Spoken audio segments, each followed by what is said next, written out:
J'entends les chants d'amour d'un enfant racheté.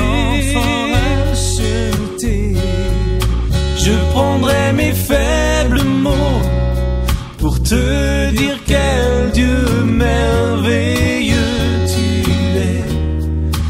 Merci pour la vie, pour la vérité et pour le chemin. Mesdames, Messieurs, que la paix du Seigneur Jésus-Christ soit avec vous. Nous avons pour thème aujourd'hui une onction authentique. Nous parlons de l'onction authentique parce que nous tenons à ce que tout homme et toute femme qui sert le Seigneur le servent dans la crainte, le servent selon que la Bible le recommande. Il est bien entendu que nous ne pouvons pas ici donner tous les détails en ce qui concerne le ministère, mais il est important pour nous de relever un ou deux aspects qui peuvent nous aider, n'est-ce pas, à rester dans l'authenticité de l'onction qui nous a été donnée. Puisque recevoir une onction est une chose, s'en servir est une autre. Et nous devons toujours savoir que des problèmes ne sont pas à l'origine, mais dans la pratique, là où l'esprit de l'homme ou encore les pensées humaines interviennent pour nous corrompre. Et il est important pour un serviteur de Dieu d'être toujours éveillé, de penser à ces trésors que Dieu lui a donnés. L'apôtre Paul nous dit que nous avons cette grande puissance dans un vase de terre. C'est-à-dire, l'onction de Dieu est en nous. Nous ne sommes qu'un vase de terre. C'est une très grande puissance que Dieu nous a apportée. Et il est important pour nous de pouvoir nous préserver de tout mal, de pouvoir faire de sorte que cette onction demeure authentique. Parce qu'un témoin de Christ, un serviteur de Dieu qui a reçu l'onction, ne peut pas rester que dans le domaine d'un simple moralisateur ou d'un homme tout simplement qui a beaucoup d'informations sur Dieu, des informations qui lui permettent d'être champion dans les débats, de savoir gagner tous les débats avec les autres serviteurs de Dieu. Ça ne suffit pas. Ça ne suffit pas du tout. Parce que Jésus-Christ le dit clairement. Il dit aux Juifs, par exemple, il dit, vous êtes dans l'erreur. Parce que vous ne comprenez ni les Écritures, ni la puissance de Dieu. Jésus est en train de nous dire clairement que nous devons avoir les deux.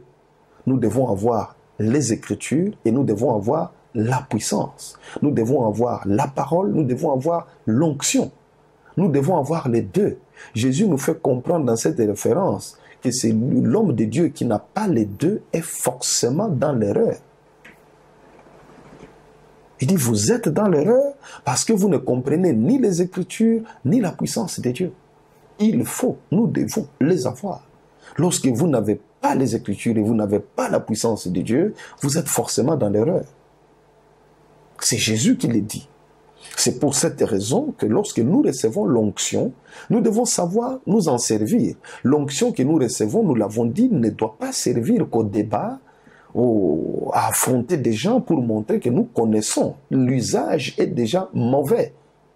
Les motivations sont mauvaises. Les motivations sont teintées d'orgueil, d'une idée de suprématie sur les autres.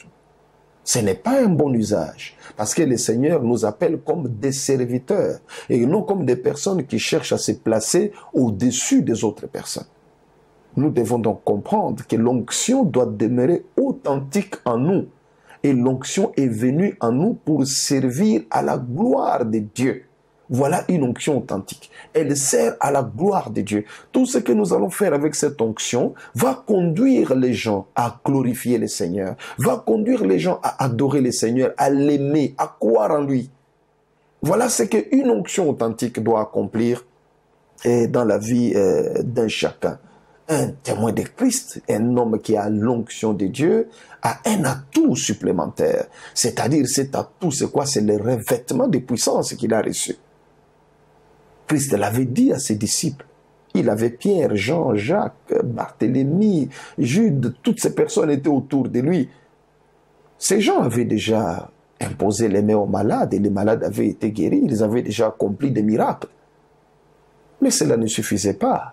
Jésus leur a dit clairement qu'il ne commençait pas le ministère des témoins avant d'être revêtus de la puissance d'en haut. Il leur a dit, restez dans la ville jusqu'à ce que vous soyez revêtus de la puissance d'en haut. En clair, Jésus leur avait interdit de commencer les ministères sans la puissance. Parce qu'il savait que maintenant qu'il a vaincu la croix, le ministère que ses disciples allaient commencer, c'est un ministère qui allait faire face aux forces démoniaques. Et comme lui, il a vaincu ces forces démoniaques, il doit donner la même puissance qui lui avait permis de les vaincre à ses disciples. Parce que vous ne pouvez pas vous réclamer de la croix si vous n'avez pas le Saint-Esprit. Cela est écrit clairement dans Romains 8:9. Si quelqu'un n'a pas l'Esprit de Christ, il ne lui appartient pas. Donc c'est très important de savoir que vous ne pouvez pas vous réclamer de la croix sans Saint-Esprit, sans la puissance d'en haut. Comment feriez-vous pour combattre les puissances des ténèbres? Comment feriez-vous pour les vaincre si vous n'avez pas l'esprit de celui qui a ressuscité Jésus d'entre les morts? Vous devez avoir le Saint-Esprit, c'est une obligation pour exercer les ministères ou encore pour vivre comme un chrétien et tout court. Vous voulez vivre dans une vie de victoire, vous avez besoin du Saint-Esprit, vous avez besoin de son onction, de sa puissance en vous. Lorsque vous l'avez, vous pouvez maintenant ordonner aux puissances des ténèbres, allez-vous-en, ces puissances vont prendre la fuite, parce que ces puissances reconnaissent une puissance plus élevée en vous. La Bible le dit clairement, que celui qui est en nous est plus grand que celui qui est dans le monde. Sans le Saint-Esprit, vous n'êtes pas visible devant les puissances des ténèbres, ils ne vous reconnaissent pas. Souvenez-vous des fils de Séva, qui avaient vu l'apôtre Paul chasser les démons, et aussi sont allés s'amuser, ils ont dit c'est trop facile, quoi. Il suffit de dire au nom de Jésus, le démon va partir. Ils sont allés prendre un homme terriblement possédé, ils l'ont enfermé dans la maison. Et ils ont chassé les démons au nom de Jésus que Paul prêche. Ils avaient bien parlé au nom de Jésus que Paul prêche, c'est-à-dire le vrai Jésus. Le vrai Jésus, c'est lui que Paul prêchait. Ils ont chassé les démons au nom du vrai Jésus. Mais les démons leur a répondu, les démons ont dit, mais je connais Jésus dont vous parlez. Je sais qui est Paul. Mais vous qui me chassez, qui êtes-vous? C'est la question à laquelle vous aurez à répondre chaque fois que vous aurez à chasser les démons si vous n'avez pas la puissance du Saint-Esprit. Parce que le Saint-Esprit est un sceau dans la vie d'un enfant de Dieu. C'est à partir de ces sceaux que les démons vous reconnaissent comme étant un envoyé du Seigneur et que les démons vont vous obéir. Mais si vous n'acceptez pas de recevoir le Saint-Esprit, vous négligez les baptêmes dans le Saint-Esprit, sachez que là, vous vous mettez vous-même en difficulté. Vous vous mettez en difficulté devant les démons. L'onction authentique en vous doit servir à la gloire de Dieu, à la victoire de votre vie, à la victoire des enfants de Dieu qui vous écoutent ou pour lesquels vous priez. Vous devez servir et non chercher à être honoré, à être glorifié, comme si vous preniez la place de Christ. L'onction reste authentique là où la personne cherche la gloire de Dieu. Ceci est capital, parce que lorsque nous lisons la Bible, nous trouvons que Jésus-Christ lui-même est le témoin fidèle. Et nous-mêmes, nous devons être aussi, il veut aussi que nous soyons des témoins. Le témoin fidèle est venu. Il est venu comment? Avant de commencer les ministères, il fut revêtu de la puissance du Saint-Esprit. En sortant du désert, il est revêtu du Saint-Esprit, de la puissance de l'Esprit. Le voilà dans les ministères. Et il dit la même chose à ses disciples. Il leur dit, vous devez être revêtus du Saint-Esprit avant de commencer les ministères. Dieu n'a pas changé de méthode. Il est le même hier, aujourd'hui et éternellement. Nous ne pouvons pas aujourd'hui changer les règles du jeu. Vous voulez marcher dans la puissance, servir Dieu dans la puissance. Il n'y a pas d'autre voie. Il n'y a pas d'autre méthode. Il n'y a pas d'autre recette. C'est le Saint-Esprit qui est la clé. C'est lui et lui seul, qui conduit l'Église, qui enseigne l'Église, qui conduit l'Église dans toute la vérité. C'est avec le Saint-Esprit que vous allez vaincre tous les autres esprits. Vous ne pouvez pas faire des choses autrement. Vous pouvez vaincre tous les autres esprits que par le Saint-Esprit. Parce qu'au-dessus du Saint-Esprit, il n'y a rien. Il n'y a pas un esprit qui dépasse le Saint-Esprit en puissance. Lorsque nous le savons, nous pouvons maintenant marcher dans la puissance. Puisque si vous n'avez pas la puissance, du Saint-Esprit. Vous n'êtes pas revêtu de la puissance du Saint-Esprit. Vous pouvez toujours changer l'opinion de quelqu'un avec des paroles de votre bouche, mais vous n'allez pas changer son mode de vie. Vos paroles peuvent changer l'opinion de quelqu'un, mais vos paroles ne changeront pas le mode de vie de la personne, parce que vous n'avez pas la puissance pour le faire. Ça, c'est un domaine où le diable contrôle. Pour que vous puissiez amener à changer le mode de vie de quelqu'un, il vous faut la puissance du Saint-Esprit pour pouvoir changer le mode de vie de cette personne en mode de vie chrétienne. Il faut la puissance. Sans la puissance, vous n'y arriverez pas. Vous pouvez toujours, par vos paroles, vous pouvez amener quelqu'un, vous pouvez convertir les pieds de quelqu'un vers votre église, mais vous n'allez pas changer son cœur. Vous n'allez pas tourner son cœur vers Dieu. Ses pieds vont se tourner vers votre église, parce que vous l'avez convaincu avec des arguments, ce que Paul appelle des discours persuasifs de la sagesse. Vous pouvez convaincre quelqu'un, comme je l'ai dit, convertir ses pieds pour qu'il vienne dans l'église, mais vous n'arriverez pas à convertir son cœur vers Dieu. C'est la puissance qui fait ça. Il n'y a que la puissance du Saint-Esprit. Voilà pourquoi on parle de naître de l'Esprit. Voilà, c'est la puissance du Saint-Esprit qui peut le faire. C'est pour cela que j'insiste, pour que chacun de nous comprenne que l'onction authentique nous conduit à la gloire de Dieu. L'onction authentique nous conduit à faire ce qui est pour la gloire de Dieu. C'est l'onction qui amène des hommes à la repentance et les anges dansent, glorifient le Seigneur au ciel. C'est la joie au ciel, c'est la joie parmi ceux qui craignent l'Éternel. C'est l'onction de Dieu qui conduit à la guérison, à la délivrance et à faire beaucoup de bien aux hommes pour qu'ils soient libres et qu'ils aiment le Seigneur, qu'ils suivent ses voies. Lorsque vous n'avez pas la puissance de Dieu, lorsque vous n'avez pas l'onction authentique, vous pouvez tous les dimanches raconter aux fidèles de belles histoires sur des guérisons dans la Bible et sur des délivrances dans la Bible. Mais tant que ces gens ne verront pas ces choses dans leur propre vie, ces gens seront déçus et ils iront voir ailleurs. Pourquoi? Parce que vous vous présentez à un conteur, à quelqu'un qui arrive pour raconter des histoires du passé. Ces histoires se présentent comme des histoires du passé. Mais l'évangile n'est pas des histoires du passé. L'évangile est vivant. La Bible dit que l'évangile est une puissance pour le salut de quiconque croit. L'évangile déjà est une puissance. Vous ne pouvez pas servir le Dieu du Nouveau Testament sans puissance. C'est impossible. Vous ne pouvez pas servir Jésus-Christ sans puissance. Si vous n'avez pas de puissance, vous ne pouvez rien faire. Vous allez juste être là dans le décor des serviteurs de Dieu. Mais vous ne pouvez rien faire. Comme je l'ai dit tout à l'heure, vous allez convertir les pieds des gens vers l'église parce que vous les avez convaincus par vos arguments. Mais vous ne pouvez pas tourner leur cœur vers Dieu. Vous pouvez changer leur opinion, mais vous ne changerez pas leur mode de vie. Vous pouvez leur raconter des histoires de guérison et de délivrance qui sont dans la Bible, mais ils ne vivront pas leur propre expérience. Pourquoi? Parce que vous n'avez pas de puissance. Voilà pourquoi toutes affaires cessantes, vous devez vous enfermer au devant de Dieu pour rechercher la puissance du Saint-Esprit.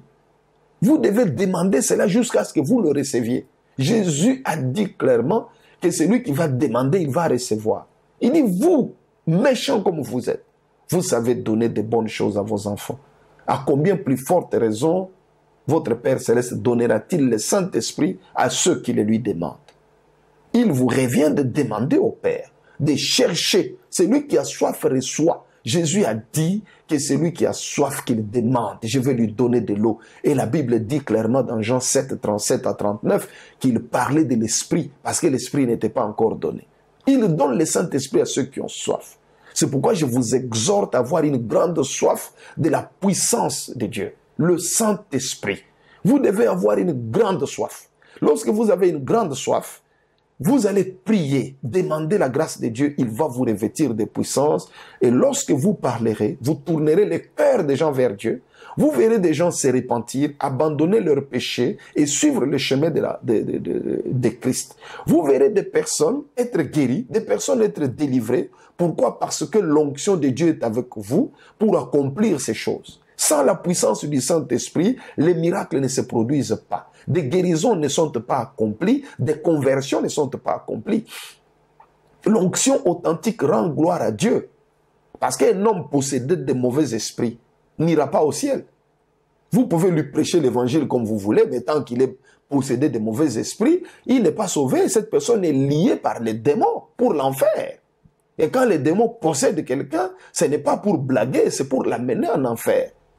Alors l'onction vous permet de briser les jougs, vous permet de détruire les forces des démons, de déloger les diables du corps de cette personne et permettre à cette personne d'hériter aussi du salut. Ne négligez pas l'onction.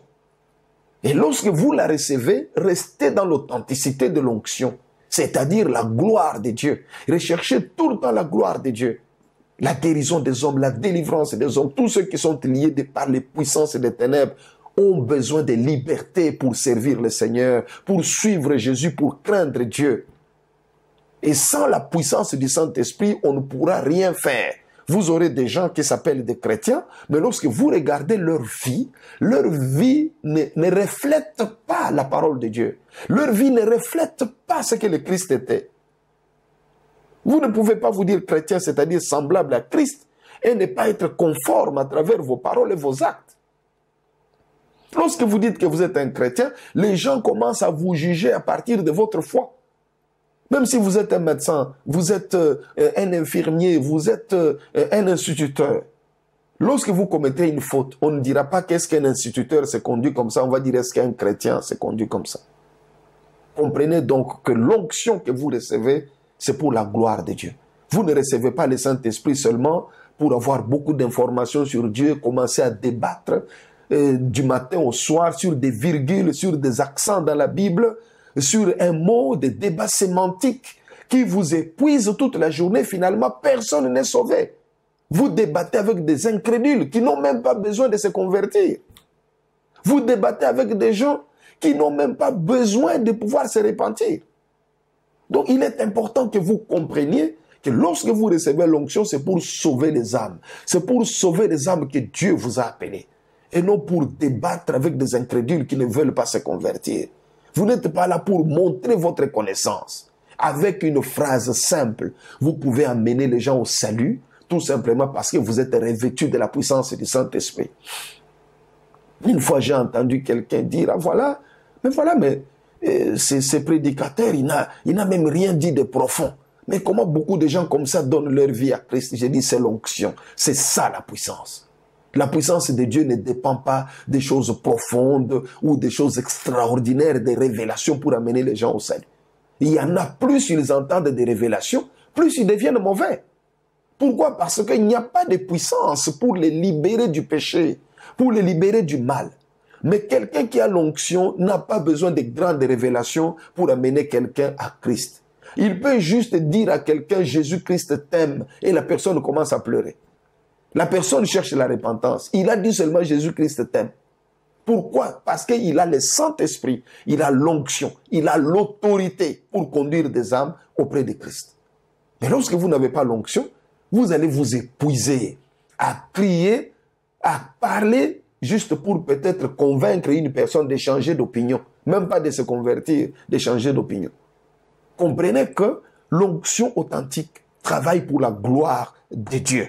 Et lorsque nous le comprenons, nous pouvons donc demeurer dans la prière, dans le jeûne, dans la recherche de la face de Dieu, pour que nous soyons équipés de sorte que des gens soient délivrés. La Bible nous dit, Pierre le dit clairement dans Actes 10, 38, que Jésus-Christ était revêtu de force et de l'Esprit Saint. Il allait de lieu en lieu, guérissant les malades et guérissant tous ceux qui étaient sous l'empire du diable. C'est-à-dire, des personnes malades, des personnes liées étaient sous l'empire du diable. C'est-à-dire, ces gens ne pouvaient pas hériter du royaume de Dieu. Et Jésus a annoncé la bonne nouvelle, délivrer ces gens. Ces gens étaient sous l'emprise du démon.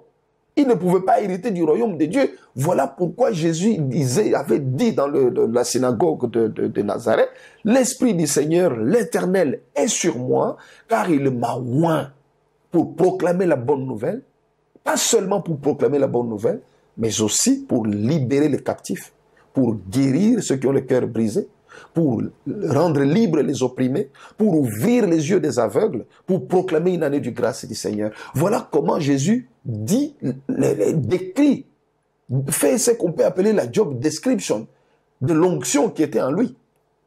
Cette onction ne servait pas qu'à dire de bonnes paroles. C'est pourquoi la Bible nous le fait comprendre que le royaume de Dieu ne consiste pas en paroles, mais en puissance. On nous dit que l'évangile est une puissance. Romains 1,16. L'évangile lui-même est une puissance. Voilà pourquoi la Bible dit que le royaume de Dieu ne consiste pas en paroles, mais en puissance.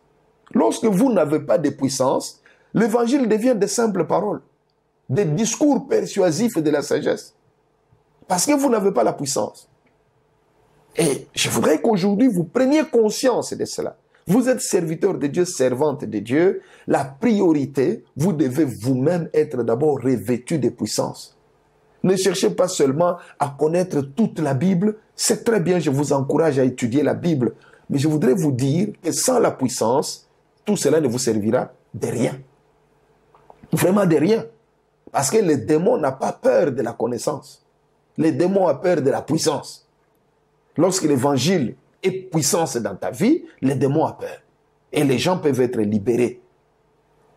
Lorsque les apôtres écrivent au sujet de l'évangile du royaume, ils disent clairement dans 1 Corinthiens 4:20 que le royaume de Dieu ne consiste pas en parole, mais en puissance. Et dans Romains 11:1, lorsque le serviteur de Dieu est en train de définir la foi, il dit que la foi est une démonstration. Ça doit être clair. La foi est une démonstration. Et on ne peut pas faire une démonstration sans puissance, sans onction. C'est pas possible. C'est pourquoi Paul dit dans 1 Corinthiens 2:4 que sa prédication, et sa parole et sa prédication ne reposaient pas sur des discours persuasifs de la sagesse, mais sur une démonstration d'esprit et de puissance. On peut donc tout dire, mais je voudrais vous dire que Jésus a servi avec l'onction, les apôtres de Jésus ont servi avec l'onction, ceux qui sont venus après les apôtres de Jésus ont servi avec l'onction. Nous ne devons pas changer de méthode du Seigneur pour instaurer nos propres méthodes. Vous devez aimer l'onction, désirer la puissance du Saint-Esprit, vous rendrez service à beaucoup de gens. Beaucoup de gens seront guéris, délivrés des puissances des ténèbres et retrouveront la joie. Je voudrais vous dire, si vous remarquez bien, vous verrez que ceux qui critiquent l'onction, ceux qui critiquent la puissance des miracles, sont ceux qui n'en bénéficient pas. Mais regardez ceux pour qui on prie. Ceux qui bénéficient de cette onction-là, ils sont joyeux, ils sont contents. Ils dansent, ils louent leur Seigneur dans leurs églises. Mais ceux qui se plaignent, ce ne sont pas ceux qui sont dedans. C'est des gens qui regardent de loin, qui n'ont pas part à cet héritage. Vous verrez, elle va dire, oh voilà, tel miracle qui s'est produit ne vient pas de Dieu. Mais allez poser d'abord la question à la personne qui a souffert. Par exemple, voilà, un serpent est sorti de son corps. Non, ça vient du diable. Non, allez d'abord poser la question à la personne du corps duquel est sorti le serpent. Qu'est-ce que lui avait fait avec son corps? Parce que les gens du corps duquel les serpents sortent dans ces églises-là, ou encore les crapauds, ces gens-là eux-mêmes ne se plaignent pas. Ils sont contents qu'ils sont libérés. Vous ne savez pas ce qu'ils avaient fait avec leur corps. Vous ne savez pas. Alors lorsque Dieu veut maintenant les libérer, ils sont contents, vous êtes contre. Mais demandez-leur d'abord, n'interrogez pas l'homme de Dieu, parce que l'homme de Dieu ne sait rien. Il a prié tout simplement. Mais demandez ceux du corps de qui sont sortis ces animaux ou ces reptiles. Posez-leur la question, ils vous diront qu'est-ce qu'ils avaient fait de leur propre corps. Qu'est-ce qui était dans leur corps. Et lorsque le Saint-Esprit arrive, il déloge les puissances des ténèbres pour libérer des personnes. Comprenez donc que Dieu est tout-puissant. Vous ne pouvez pas le restreindre à votre réflexion pour dire que bon, il ne doit agir que de cette façon, formater Dieu, il agit comme il veut, et lorsqu'il rencontre une opposition nouvelle, il agit avec des méthodes nouvelles.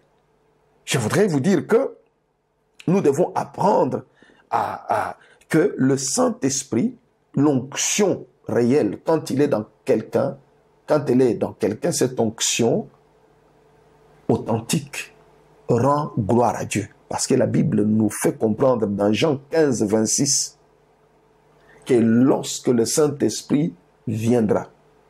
Il rendra témoignage du nom de Jésus.